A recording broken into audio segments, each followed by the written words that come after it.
So happy Monday. Happy Monday. Look at us. We are right here talking to each other. Yeah, very excited. I love to hang out in person as well when we have time. I know. I always had this fantasy that we would go to Chinatown together and you would tell me everything to order and what to do. And we have to do it before I retire. I know. And also when we are in Hawaii, we can definitely do that. Well, let's do that. But then also, I do have many restaurants to recommend to you in New York. So yeah, we should make it happen. Okay. Knowing You know that what? you always, I will take you. It's my treat for doing this. oh my God, knowing that you have a family and doing full-time job and amount of other things, I would assume that you are very busy. So that's why I'm like, hard for me to reach out. But I now know. I think if we plan ahead, I guess hopefully it will happen before you retire. Yeah.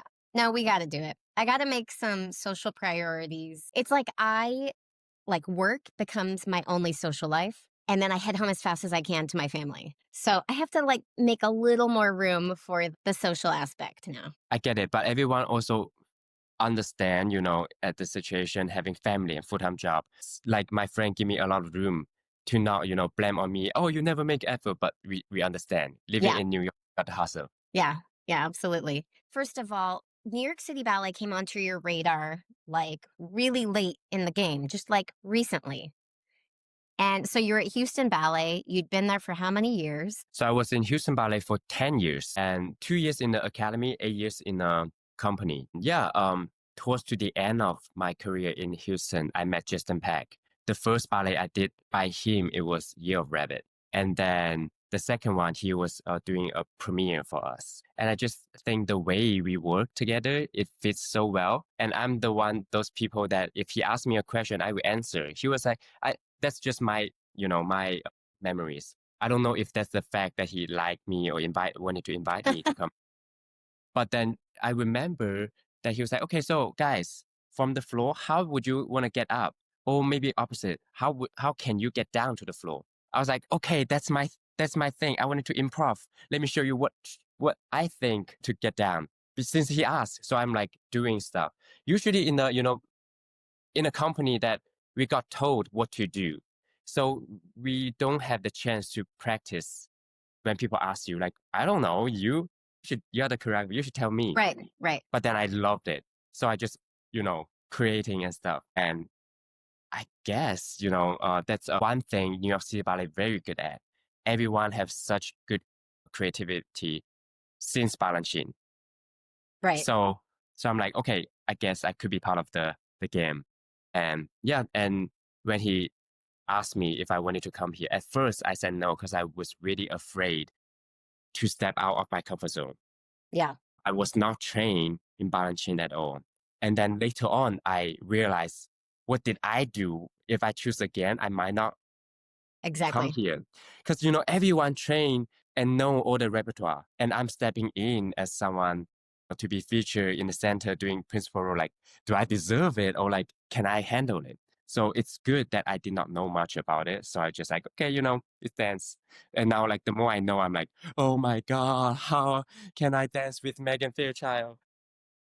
And we've done, when you first arrived, I was like, oh, he's so amazing, but we'll probably never dance together because you're, for the taller girls. But we've done a couple things. I can't remember. It's more than Midsummer's. Didn't we do something else? I swear we did. The Nutcracker, if you can't guessing. So we didn't do, no. We did Coppelia together. Oh my God, yes. Oh my God. Yeah, that was so much fun. And I just remember thinking, oh, look, here we are. I got to dance with you a number of times and I didn't even think I would get to touch you at all on stage. Coppelia was so much fun with you. You have such a good sense of humor in it and you totally understand the part. That was a blast. Yeah, and look at all the full-length ballet that we're doing. My favorite memory of a Coppelia, the ballet, is that in the end of the pas de deux, I bring you up and then somehow your hand just touched my head and everyone just laughed and it was a perfect moment to finish the We should part. explain to everyone. So there's this part I'm supposed to tip into a penché and I just couldn't get all the way down. So I just tried, I don't know what I was doing. I was just feeling for some kind of leverage and I ended up pushing on your head to tip myself over. To tip it. But you know what? You got to do what you got to do. I wonder if people notice that. Now we gave away my little secret. Yes. Now they're going to be looking. Appreciate. That's hard to get into that penché. I know everyone should catch your retirement of Coppelia. Yes.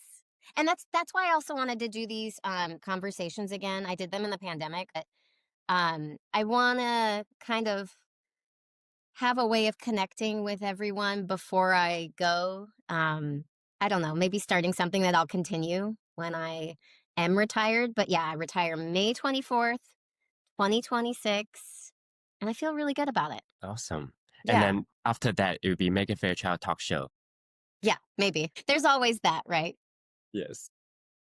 So, one thing I think is super fascinating that we talked about in our pretend interview in Hawaii that we never posted is is growing up in China. Can you Yes. tell us like what it's like, where you're from, and about your family? So I grew up in southern China, a small town called Huizhou, Guangdong province. And my parents, they were doing a sweater company, a factory. And so they're always very busy. And my grandma actually kind of raised me up in a way that's a very traditional Chinese family when parents is working and grandma is sick. Oh, wow. Okay. And so during the weekend, my parents don't have time to take care of us. So since my third older sister is going to dance, and they just dropped me to the dance school, and I fell in love with it, just running around. And then I would get compliment from the teacher, and they were like, "Okay, you are doing so well. I'll give you a candy. The next time you won't be in the trainee, you'll be in a performance group." I was like, "Wow!" So I guess I would like this. I think that was the time I find I do have some talent in dance versus in an academic school. It doesn't matter how much I try, could not be like any better, worse. And so I was like, okay, if I wanted to dive into something that I like and something that I have a passion, something I have talent, then I need to make a choice consciously. And that was like around 10 years old, I already think of that. Did you have to go to a boarding school? And then, yeah, at 12 years old, my parents took me to audition a boarding school, Guangzhou Art School, with a ballet profession. And I got in with some scholarship. I think that I would not call it scholarship. In China, the guys dance, we paid half less of the girls just because they wanted to attract the guys to dance. And so I got into that. My parents say no. They're like, you're going to be doctor, lawyer, banker, anything but dancer. Because in our mind, we don't know what can we do in the future. Even though we dance perfectly, we might be just a background of, some pop star. But then I was like, I cannot imagine myself without dancing in my life. And so I wrote them a letter, and they let me go, thinking that ballet is so hard, so painful, I might give up in like one semester. And from my perspective, my parents love me so much. Even though they're gonna miss me, they still let me go. So I better work hard. And that's how start everything. So you have three sisters, three older sisters. I do, yeah. What kind of professions did they get into? So one is that she study art, like drawing, designing, because thinking that she might help my parents sweater company. And then now she own a art studio to teach the kids how to draw. One of my China studio shirt, Yeah. it was drawn from a 4 years old kid seeing my dance picture. Oh, wow, that's so cool. Yeah, and I just put it on my logo. And then my other sister, she works very hard on everything. She helped my parents in their factory before the factory was closing down, before pandemic. So now she is in a management team for bubble tea, train bubble tea. Cool. And all of her managers would say how hard she worked compared to this generation. Like in China, like everyone just like, you know, the Gen Z is like, if you don't treat me well, I don't work here. Also, she is a very like stand out in that way. And then my third sister, she moved to London with her whole family, and she's doing marketing for an investment company for her own thing. So you're not the only kid that moved away. Yeah, I'm the only kid move away for my work. I mean, also my third sister, she's in London, so kind of Yeah. she moved away later in her life. But I moved away when I was like 12 years old, and then 18 years old, I came to America. Like all my sister were support me so much, My parents too, but they always in the end of the conversation like, we miss you. Whenever you want to come back, we're here. So how often do you get to visit, and like how expensive is that ticket? So I visit 1 year. I visit 3 times, but each time it was like around 3 days. Oh man. I know, and because I'm trying to find the balance of also going to some place to experience, to have fun, to travel. Because before that, I'm always feeling guilty. Besides, I'm diving in my life to dance, contribute all my time to dance. The rest of my time, I just wanted to give back to my family. And not that I don't want to give back my time to my family. It's just I will also wanted to get more experience, to travel more, to enjoy life a little bit more. Yeah. So I'm trying to go back as often as possible, 3 times. So they would say, oh, Chun comes back 3 times, but each time is like a couple of days. And so last year I did something different, like 2 times or 1 times, but longer. Mm. This year. So I went back like for 2 weeks. I So remember the this one video you posted. You were like doing a bar on the tile floor in like the family room, and like your dad just walks by like it's like no big deal. Like they're not dancers. Like, what is your life like to them when you come home and you're like doing all of your, stuff? So when I was in boarding school, when we have a break, the teacher would be like, okay, every day you got to do bar, you got to stretch. And I'm those students that actually listen and actually do exactly what they ask or maybe more. And so that time my grandparents would feel sorry for me that I have to stretch. As a guy that I have to do split in a chair, like overstretch. They're like, what are you doing? Like it hurts. Like they shouldn't do that to you, or you shouldn't do that to yourself. So hearing that, I'm like, okay, they don't want to see that. So once they sleep in the evening, I come out to the living room, start to practice. Yeah, and then later on, they just get used to it, knowing that it doesn't matter where we're going, having dinner, I'm going to practice an hour before we leave the house. So throughout the years, I'm just like dancing in the living room, doing my bar, doing jumps, doing abs. They became a norm to them. They are like, eating food, doing dishes, cleaning the house, and I was just like dancing in the room. Even my grandma would be just like seeing me dance and slowly do slow exercise with flex and point feet, because that's what I taught her to do during pandemic. We quarantined 2 weeks together, 1 week in hotel, 1 week in house, and so I taught her how to exercise. Her hip How is how old is she? 90. Amazing. So you're really close. We are really close. I'm close to my family, all of my family. What is the town like that you grew up in? Is it considered like a village, or it's very rural, right? Yeah, so after I born, our whole family moved out from the village, from Huidong Xian of Furongcun, like it's called Furong Village. We moved to the city. Huizhou is like 1 hour, 30 minutes away. So I grew up in a city, but always go back to the countryside where you could dig the potato and then you could see the cow everywhere, chicken everywhere. So it makes me more grounded. Like I am city boy, but then when I go home, could be dirty, go to the beach, hanging out with my um, cousins without, in dangers, because in the countryside it's much more safe. So it was really like different. And then also I have my parents or my grandparents, they live in Hong Kong. So I would stay in Huizhou, go to one of the biggest city in Asia, in Hong Kong, internationally too. And then I would go back to countryside. When I grew up, I'm in a place that is really different. So I think that was the time taught me how to adapt in different environment. Tell me about how you helped your parents in their factory and how you feel that helped your dancing. Yeah. So my parents, when I was very young, they would teach me that money, it doesn't come easy. You got to work for it. So if I want money for candy, for stuff, then I work. I help them to package the clothes and then put the clothes in a box, and I know how to package the box and then to deliver the box one by one to the cargo. And so I would do that in the evening because they're running late. In 24 hours, everything had to be shipped in order to get there on time. So I would just bring a box after box with, it helped me to strengthen my core in the evening. So it helped my partnering, I think, that I would become one of the a strong partner in So one of your first partners was boxes of sweaters. yes. And I would not say I'm the strongest since I was young, but definitely it played a big part how I could do it. Right. Yeah, with the coordination. Because when I was in Houston, the first summer intensive, I could not lift above my head with the lightest girl in the company, like the shortest girl in the company.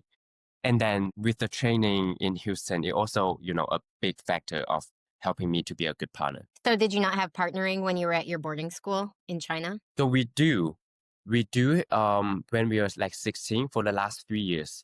Okay. But the partnering was really like, where is the center of the girl? You move around, those basics, really basic stuff instead of, okay, let's do the crazy stuff. Because their mindset, it was like, they don't want to hurt us when we were before 18. Because Right. if we are hurt back, you will take that pain with you forever. Yeah.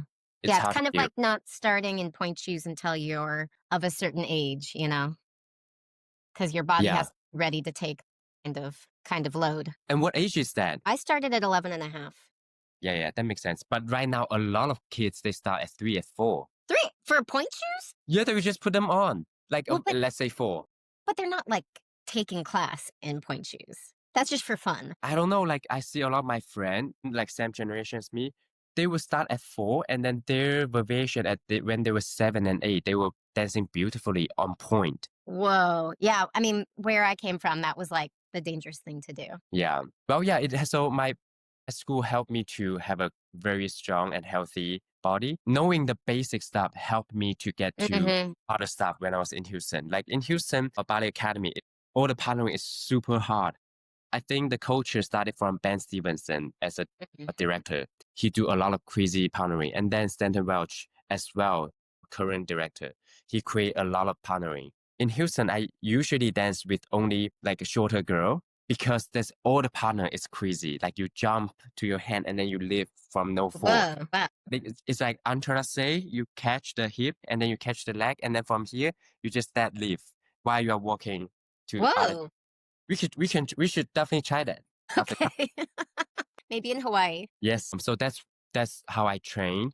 Yeah, and then now I just love partnering. Did you ever get to do any Peter Martin's choreography partnering? Because that is its own unique thing. The guys are always talking about how their arms like wrapped around backwards. And did you Yeah, do anything? Did you I do have not. Hallelujah? No, I did not. I have not have chance to do that, but I have a chance to work with him in Swan Lake. He's full length, and his partnering skill it really helped me, like to get to another level. Yeah. What were his main corrections? So it's like a turn that if you can use one hand, why not? Yeah. Yeah. Right? Like one hand turn and another hand catch instead of like and then catch. Right. So Instead it of make it much more, yeah, much more yeah. cleaner. Yeah. He was such an elegant partner. Um, okay, so we covered China pretty much. But as you are in New York, you've created a community. Like you are like well, first of all, you're a major celebrity in China, but you have your own little community here. Like I remember when you first joined, you were like, yeah, and I'm going to start my company. And I was like, what? You seemed very, ambitious. And I was like, what is that about? But you have your own little company. Tell us about that. So I do have school called Chun Studio, and I want to say, let's say the Chun Studio start as a YouTube channel. And that time, I do feel that my career is taking off, and I'm like, how am I so lucky to get everything I want, doing all the roles I ever dream of in a younger age? Meanwhile, like seeing a lot of my friends working very hard, but not friends, like in the dance world, a lot of people working very hard, but could not get to where they are. So Right. I was like, okay, so now I'm principal. Or no, I wasn't even principal. I was just dancing a lot and I was happy. So I'm And like, okay, so how can I give back to the community? Mhm. It started off from my brother-in-law, who is a policeman. And he was like, Chun, I know I'm not a dancer, but I want to have a healthier lifestyle. Can you Hmm. help me how to stretch? I was like, okay, yes, but I'm leaving tomorrow to America. I could send you a video explaining how to stretch. And then so I made a video and post on Chinese social media. So that's when in Houston, a lot of people started to follow me. And I was like, why not to do an English one? Because I do think that when I grew up, I do have a very good male teacher, but it's limited. So I wanted to give back to the dance community of what I have learned, turn, jumping, partnering. So everyone who is interested around the world, they could just click a button and then they could see. And so that's how China Studio started. And then during pandemic, I used my Instagram account to offer ballet classes because I was I wasn't depressed, but I was like, I don't have motivation to dance. Well, But first what of all, it we were all a little bit depressed. Just a yeah, little bit. just a little bit. I was really trying to optimistic. I was like, I even talked to my friend. I was like, now is the time to make difference Mhm. between people who is not doing things and people who is doing things. Like if you keep practicing, if you are writing book, like what you did, if you use the time, then that's the gap that you're gonna make. Yeah. So, and I was also not trying to compete with anyone, just myself. I need a motivation to wake up. So I spread the words out. I was like, okay, so I'm going to teach for 2 months every day, 10 o'clock or 9 o'clock Wow. on Instagram Live. So I did that and it was really helpful for myself to wake up. There was Yeah. a selfish part of me, but at the same time, it benefits a lot of people. So people knows that I teach. So are you doing do you do a separate one in Chinese for your social media, or it's all in English now? So I tend to lean on wherever I am. So if I'm in China, then I will do in Chinese and then if I'm here, then I will do it in English. And I would just like lean on to where I am. And then once the TV show start, I became well known in China, especially people who interested in dance. And so So one student, tell everybody what that was like. What's the American version of the TV show you did? so that's the TV show called Dance Smash. It's very similar to So You Think You Can Dance, but they do have a very cool feature that while you are dancing in that 3 minutes, there's a 1 second the director gonna capture in the air because it's 360. So you look like you're jumping or like doing some interesting pose, but then you could see around it and you are like stop there and it's called a smash time. That was the moment. So we have a 12 episode and I'm in every single episode of it. And I made it to final. I'm the top four. And every episode I will do a new choreography. And that's like in a week, I have to come up with one new piece You and choreographed. collaborating. No, not me. I could have, but I collaborating with different choreographer because I do think that yes, I do like to choreograph, but then if I collaborate with choreographer, not only they have their perfect idea, but then I insert my idea, so it will become even more, Yeah, and so after the TV show, one of my follower was like, Mr. Chen want to take a private class with you when you come to New York. And I was like, forget about it. Like in New York, I'm going to live my life, experience the whole New York lifestyle. And she was like, what about if I organize a group class? Then, 1 hour you could teach 15 people. I was like, sure, if anyone wants to teach, let me know. And then the next day she was like, so Mr. Chen, I do have a 15 dancers ready, wanted to dance with you. I was like, okay, great. So since the first week I was here, I start to teach every weekend. So that becomes I rented a studio to teach. So that's my So business. when you did the dance competition, the TV show, Yeah. that was during the pandemic? That's during pandemic. Amazing. Did you guys have tons of masks you were wearing all the time, or was that kind of isolating, or was it No, it was very interesting. Like I quarantined for 2 weeks to get back to mainland, but everything was running perfectly without mask. really? Yeah. Because Wow. it's really hard to get into China. Right, right, right, right. And if you want to get in, then expect 2 weeks of quarantine. Got it. I Otherwise, mean, that's a long time. Yeah. yeah. So during pandemic, I quit Houston Ballet and yet New York City Ballet was like, right now, everyone is paying attention to the COVID. Nobody care about art. So we're going to postpone your announcement, the hiring. And I was like, okay, so I guess I don't have a job now. So let's do my thing in China. And whole year, Perfect. it worked out perfectly. And then I come out to America and China, they start to lock down. And so I think I was very lucky, got to a point that never stopped dancing. That's incredible. Yeah. So, okay, back to your school, Chunner's Studio. Yes. I taught there one weekend, and it's like almost predominantly Chinese students. And adult and student age. Pre-professional, yeah. Yeah, yeah, yeah. I just thought it was really cool. It was like you had this little community, like right off the bat of your followers, like that you found your own little niche there. I don't know. It was like your own little world existed here in New York of True, yeah, and I'm like very grateful able to set up this studio with my friend. Like at first, like I don't have any income to support a studio, so she helped me to organize, and then she was able to take class for free, and so that was a deal. And now she takes some percentage of the profit. So it's like amazing. Is this your friend Lucy? no, this is a Sherry. So Oh, Lucy okay. is not doing anything with my channel studio, but she's helping a lot It's as a just a friend. good friend. Yeah. Yeah, yeah. And like, I mean, I guess it's like any kind of expat situation, you're gonna find your own little community. Like you have Ying from Martha Graham that you're always hanging out with too, who I'm an enormous fan of. I should interview her too. Yeah. But you guys always like are posting on social media, like, and who is it from ABT? Bangqi. Yeah, yeah. Bangqi She and has Bangqi and two also kids now. another Fang Zhongjing, who is a mom as well. Oh yeah, yeah, yeah, yeah. She has two Zhongjing. kids now. Yes, I know. Yeah, So cute. yeah, yeah. Anyways, I just love how you found this beautiful community here as well. I think it's really, I don't know, encouraging or beautiful.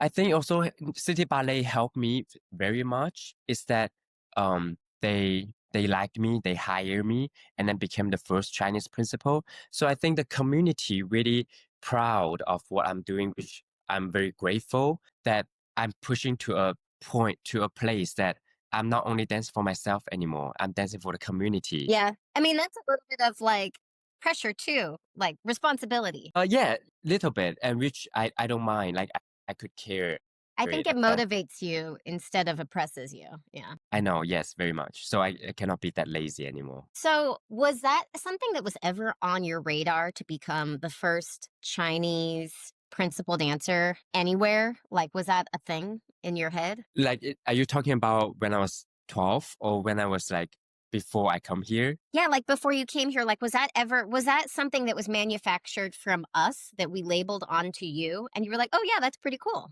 Or Well, did you have the thought of it? I kind of have a thought of it, but at the same time, to be honest, my thought it was they never have a Chinese principal. Can I do well here? That was my thought.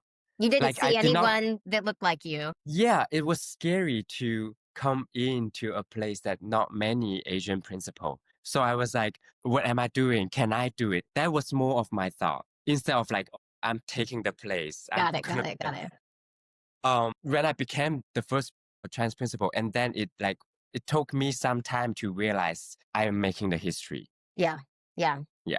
So yeah, it's leap of faith for sure.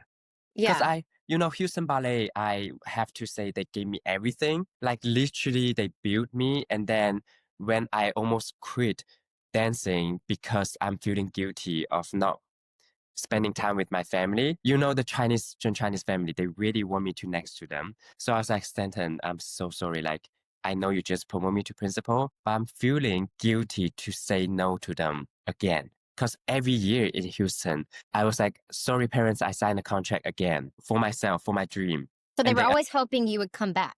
Is there a company in China? They're like, come dance here and be close to us. that's when I formed my relationship with Hong Kong Ballet. I see. So I was auditioning Hong Kong Ballet. They offered me a job.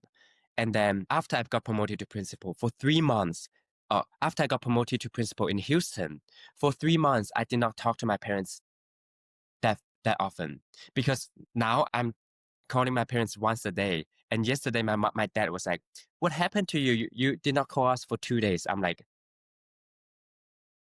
so that time for 2 months, because I don't want them to affect my choice, I wanted to make the choice from me so that I would not blame on them when I'm not happy going back.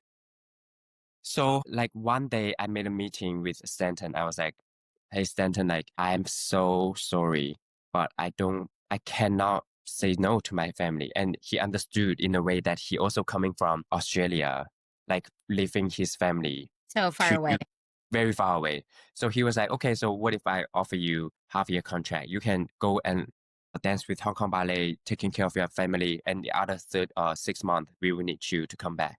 And I was like, I did not know there was an option. So they give me everything in that sense. Wow. I didn't know you did that. Yeah, so I was dancing 2018. I was 6 months in Hong Kong, 6 months in Houston, and then 2019 with the repertoire Houston was doing, I was in Houston for 9 months, and the rest of time I was in China, in Hong Kong, dancing with Hong Kong Ballet. And then that's when I met Justin Peck. Yeah. So it didn't even last that long, that engagement. Who was the director of Hong Kong Ballet when you were there? Because now it's Septime, right? Yes, so it was the team invited me to be the guest principal. Okay. Amazing. Amazing. Yeah, He's quite a and character. yeah, and they just performed here in our theater. I know. Did you go see them? Yeah, it was. I saw 2 casts. It was a huge success, and I loved the choreography and the sets and the dancers. Amazing. Amazing. In a It very was good. Septime choreography. No, it was Ricky Hu and his wife, and who I collaborate for few pieces in the dance smash. So I know. Amazing. Amazing. That's so cool. And you know, the Nutcracker we do in Hawaii is Septime's choreography. Yes. Yeah. Yeah. That was the one time I met him. We worked together putting that Hawaiian Nutcracker together. I know. Also, Luis also always help. That's right. That's right. He Yeah. says hi. Yeah. Amazing. Yeah. Okay. So we got to New York, and you just told me just the other day, I guess it was yesterday, you told me you're just now starting to feel like settled at New York City Ballet. How many years have you been here now, and how long did that take? This is my 5th year in the company. Already finished 4 year, right? I think. Yeah. Yeah, and then so now I'm finally feeling settled because finally I'm feeling I have done multiple ballet that it's like revisiting the ballet I've done, and then I'm only have 1 or 2 new things. That made me feel like so much more comfortable than learning everything new. And then So you got. the first season you were here, how many new ballets did you have to learn in the first season? I think the first season is not that much, but the pressure is the same of other seasons because when you are here new, your colleagues is gonna put their eyes, the coach is New York time. So there's a lot of pressure that you need to make sure you are doing well on stage every show because you never know which show people are gonna show up. So yeah, I also grateful that how they were casting that I wasn't like overwhelmed with so many things. That's good. Yeah, and then later on, like second, third season, I started to get thrown on a lot of things that knowing that I'm a good dancer. So there's an excuse that, oh, I only had 1 rehearsal. So I was fine because I was more like already proved that what kind of dancer I am. Right. And We so I like have more threw you out into Raymonda. Yes. And then Symphony and C, first movement, like Right. 1 hour rehearsal. Ooh. Who'd you do that with? And I did that with Tyler and Right. and then some among other things. And then Puccinella, I have to learn the whole new spot in one day. So yeah, that was fun. It was really fun. Like I actually make me more focused in that situation. And so now, yeah, a lot of ballet that is revisiting. And so I could relate it to how you, Sarah Mern, Tyler Peck feel like when you were doing a ballet for years. And when you, because sometimes when I'm like going to the studio to learn a new ballet and you just like living your life just to revisit. And I was like, I wonder how it feels. And now I'm like finally able to feel it this Yeah, it's a season. nice feeling. I've gotten unused to the experience of having to acquire the choreography. And like when I have to learn something new at this point, I'm like, I hate it. Until I know the choreography, I'm like, this is so not fun. I don't know what I'm doing. I love the zone of knowing what you have to go in and just then physically doing the things you need to do to make it happen. And I think it's very lucky dancing in City Ballet because there's many repertoire. People would buy the ticket to come see, even though we just did it last season. And I think 80% of the dancers in the world, every season they have to learn something new or everything new, probably. Right, right. What that brings me to an idea. What is been your favorite thing about transitioning to New York City Ballet? Like, is it that we dance more and then what is something that you don't like about how we function? Something I like is that, oh my God, it's okay. I will just say the first thing pop out in my head is that there's so many repertoire. When you are not in it, you don't have to be there. So it's not that I don't like to be there. It's that I'm saving my energy for what I need to do. Yeah. And versus that, I think when I was in other company that I need to learn my part, and at the same time, other ballet that I'm not doing, I need to be there. Wait, was that mandatory? Yes, just because how many dancers we have, we need to have everyone to be in the studio all the time. Wow, that's exhausting. It is, and but it's our job. We get paid to do it. So I get it. But in here, it's like, yes, we need still need to cover, but also knowing that I could learn it very fast, have the the leverage to not be in a rehearsal when we are not available. So that's really nice. That And is nice, yeah. because to me, for the younger dancer, when I was younger, I could be there, I can learn. But it's just when we getting to a point that we have done a lot of things, it make me not a little bit sad. It's just that you have to be there for something that you have not dancing, and then remind you that you are missing time. Time is passing by, and you are here to learn. And it's just like a whole rabbit hole that Yeah, you're not in a good place. You don't have to be there. I think that's yeah. my favorite thing. Yeah, I think well, maybe we should explain to people why it's nice not to be in the room. What are you going to do if you don't have to be in the studio understudying? You're going to be resting. You're going to go train. You're going to do lift some weights or whatever. Like, is that what you're talking about? Yeah. Also, yeah, like I think all the dancers are very good at making plans of being very disciplined of what they need to do. But to me, right now, counting, eating healthy, eating enough, rest enough, it's part of our job as Yeah. well. Yeah. Absolutely. Absolutely. Okay. And what is something that you could do without that is part of the culture of New York City Ballet That that I you I don't that like. you know is different elsewhere in different companies? Like what's one part that's like just a pill that you had to swallow that was not like your favorite thing about New York City Ballet, but part of the package? I think this is not something that we could change. It's just the norm of how popular of City Ballet is that we are doing shows like Broadway for 4 weeks or 6 weeks of shows. And while we are performing in that evening, we have to rehearse for next week or for the next day, different ballet. And so the pill that I don't like to swallow is that you got to dance, you got to do it for the rep to the rep to see you are able to do it. So then it means you have to do a ballet before a performance. So the multitasking of other ballets in rehearsal the day of a different ballet at night. Yeah, because to me, the show is important, more Right. important than the rehearsal. But then Absolutely. without doing the rehearsal, how can you make the next day's show well? So it's something that we cannot change. And that's the fact of the City Ballet. We are doing many different shows like Broadway, but then we are not like Broadway because we have to rehearse different shows at the same time. Other company, we don't have that many shows, so we could rehearse before. And so before the show, that the same You're very day, focused. you're Yeah. very focused. You can take it easy or do whatever you need to need in order to have a good performance. And Broadway show, you rehearse many times, you perform the same thing. So in the morning you can rest before the show. But for us, we have to do it, and that's the only way it could work in order to have a good show. So that's something that I'm like, there's nothing we could do, but I'm just gonna be stronger because look at other 100 dancers in City Ballet. Everyone's doing the same thing. Everyone's doing it.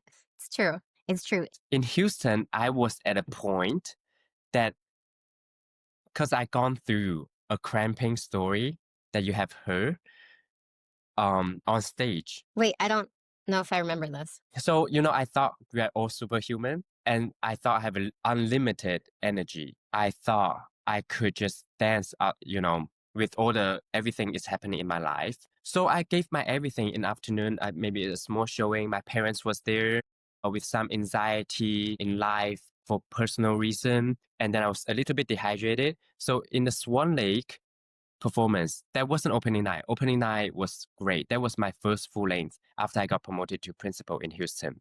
So my second week show, my parents was here. And I thought I saw Mouse Last Dancer, that movie. A first Chinese principal in Houston, once his parents saw him, he go back to China doing his own thing. He has a wonderful dance career. He's done. And I thought, maybe I will have the same career. Ballet is easy. I'm to the point of to my career. Then once my parents saw it, I can maybe done Oh, with interesting. dance. And so I tried to give my everything that show. But then after the first act, my calf was like boop boop boop boop. I was like, okay, take it easy. So I really took it easy. So the whole intermission, I was massaged, and then during Swan Lake, not forgot, but I don't have the habit of warming up because thinking that it's going to be a long night, and I was warm in the first act. So before Black Swan, do something is fine, but I need to get warm. So it was kind of, trying to save. So during my variation, I got cramped and Charlie horses for my both calves. And I could not even point my foot because knowing that if I point, I could not release. So the whole double tour, grounded tail, it was like spaghetti. And then I tried, usually I do I with 5 for 4 period. And then I try 3. And then I have to put it down because my calf was cramping. And I'm trying to do our best. My back was started cramping. And my dance partner, Yuriko Kajia, she was like, come down, come down. And I walk off stage very disappointed. And then she come up on stage and start to improv for my variation before her variation. And so while she was doing her variation, she's like, okay, so what's going on? Like, is Chun going to finish the coda? And I begged the coach. I was like, let me finish my thing. And I'm quite good at Alasikong. So without going all the way to demi point, I was able to finish my Alasikong and order the taste. So it was a whole drama. It was a trauma as well for me, for my career. So then later on, I'm just like so scared to try anything before a long show. I get it. That's how everyone sees me now. Chun is very smart at saving himself before the show. I mean, I wonder why after that experience. That is a nightmare. Because to me, once the Charlie horse happened, you cannot pull back. No. Once it happens. Yeah, so it's I over. don't want it It's to over. push my limit to that point anymore. I prefer to be safe than sorry. That's why probably after this story, you understand why more. Even though people say Chun is very smart, he's the biggest scam of City Ballet, that he mark everything and that he do a good show. There's a reason. I don't care. That's what I'm doing. Yeah, no, I get it. I mean, if I have a full length ballet, I am very careful with what I'm doing that day. Yeah. I don't know. You had a little show before your full length that day? I don't get that. Yeah, there was a little showing in the, like for the Patreon and stuff. So for me, my adrenaline always come up when people is watching, such like a bunhead. Yeah, yeah. So I just do it. And yeah, so going back to the question, yes. The multitasking. The multitasking is kind of scary, but I have to do it. And also I need to get over it, that it was one time. Yeah. And we don't do that many full lengths. So usually you can manage half an hour at night with what we do. Yes. And also like sometimes I'm feeling a little bit crampy doing Swan Lake now, just for the one act. I'm like, you'll be fine. Because I was in Houston this summer to do Raymonda, like 3 hours full length ballet. It was scary. Yeah. I pulled through. And now, even though I'm feeling a little bit crampy in my calves, instead of like freaking out, I know how to deal with it. Yeah. And also just not push yourself to keep pointing. Like you still point, but point and point, people will not notice. So I'm like much more chill. At the beginning of my career, that was my major injury, was straining my muscles. My calves, my quads, my inner thighs. Your Achilles. Not even my Achilles, just like I didn't know when to stop. And then I was like limping into the theater for my shows. I was even on crutches at one point for a quad strain. Like I didn't understand where the point of muscle fatigue was. But now I know, like, if I start to feel like my calf or something is a little dead, I do not push through it because the next day I won't be able to move. Yep. So you learn over time, I think you get less injured as the career goes on in a way because you become smarter. Yeah. And also like we learn how to be in tune with our body and to accept what it is and to very sensitive of where we are. Are we tired? Are we sick? Are we injured? And then we can make the correct reaction of it to prevent injury, because a lot of time that we ignore what our body tells us. Right. And then that's what things happen. Right. Tell me about your golf ball sized sprained ankles situations that happen. Oh my God, I have to send you the video so everyone can see. Doesn't it happen every time like this?